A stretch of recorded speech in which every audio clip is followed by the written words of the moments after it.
前几期我们给大家评测了咔哒的虎式坦克，那么今天我们就来给大家评测一下这款同系列的二战苏联 T-34中型坦克，同样是来自海外幕后大神西曼斯基的设计作品。那从基本面来看，这款 T-34相比虎式的零件数还要更少一点，只有722片。动力组件方面，2个 M 电机负责行驶，1个微型电机负责炮塔的旋转。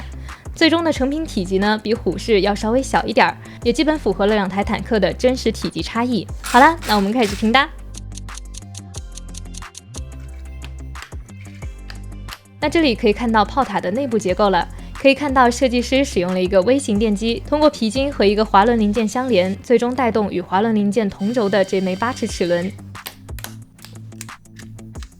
这里可以看到这辆坦克的行驶动力结构了。动力从左右两侧各一枚 M 电机出来以后，经过一个万向节，动力到达这里的涡轮，并进一步的通过涡轮驱动这里的8齿齿轮，最终经过几枚8齿齿轮后，动力向外传输，到达两侧的主动轮。那一方面因为 M 电机本身转速较低，另一方面由于采用涡轮配合8齿齿轮的8:1的减速比方案，因此这款 T-34的行驶速度应该会比较慢。我们继续。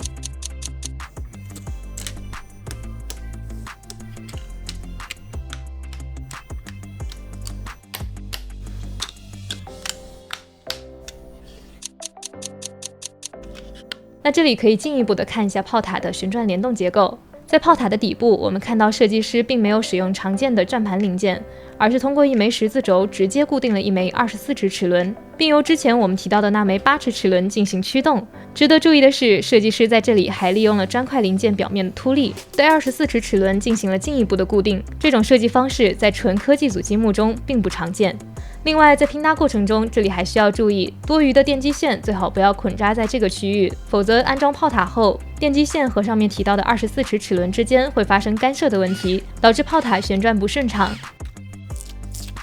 好啦，那经过同样6个小时，这辆 T-34就完成啦。在外观方面，这辆 T-34基本采用军绿色零件进行搭建，相对靠前的六角形炮塔、炮塔上方的2个舱盖，以及炮塔顶部靠后位置的2个通风口，同样也做了还原。那从炮塔顶部的这些细节来看，另外结合这根很长的炮管以及炮盾的轮廓，可以看出来这款 T-34是以 T-3485为原型进行设计的，也就是苏联在2战后期专门为了应对虎式坦克的威胁，将火炮升级为76.2毫米加农炮的一个型号。那设计师还在坦克靠后的位置设计了左右各1个油箱，细心的话可以注意到右边的比左边的还要长一些。那这个细节呢，其实也是对车辆原型的一个还原。那接下来我们来测试一下它的动态版功能。测试下来呢，首先我们可以看到这辆 T-34的行驶速度相对比较慢，这也是因为它的8:1的减速比使然。那对应的，相对于我们之前测试过的虎式坦克，这辆 T-34也因为更高的齿轮减速比，因此在越障方面，它可以越过更高的障碍物。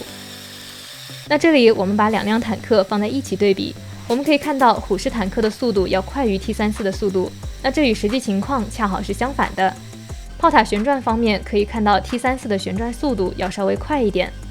另外，关于动态版，设计师同样为这辆 T-34设计了充电口，只需要把这里的一个零件模块取出来，就可以方便的对主控进行充电的操作。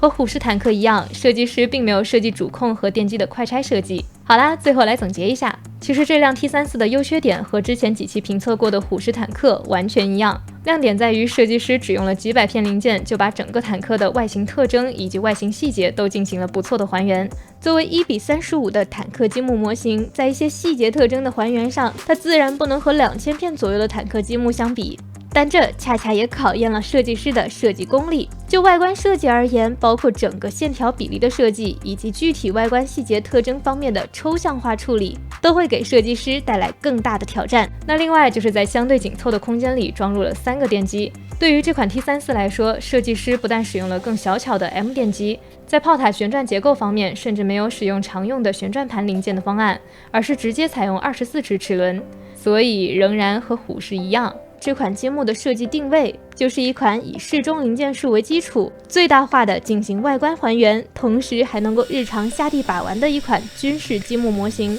在槽点方面也完全和虎式一样，电机和主控没有做易拆卸的设计，以及没有对 T34 的克里斯蒂悬架系统进行任何的还原，这都是玩家可能会吐槽比较多的地方。但是其实像这种问题呢，我们觉得仍然是产品定位的问题，包括在真实的坦克研发过程中，其实很多的问题也是产品定位使然。德国的工业基础以及相对比较庞大的技术工人群体，是德国虎式坦克可以采用焊接式炮塔的原因，而苏联的决策者则选择了更容易生产的铸造式炮塔，以降低对工人的要求，同时也是更利于刨冰的方案。使用克里斯蒂悬架的 T34 拥有更强的机动性能，这无疑是亮点。但是对应的，这种悬架两侧的螺旋弹簧所占据的坦克空间，导致坦克的发动机必须纵置，进一步占据了更多的坦克内部空间，所以炮塔则需要相对靠前去安放。而靠前的炮塔设计方案所导致的坦克前后重心的问题，使得 T34 无法对前部装甲进行太多的升级。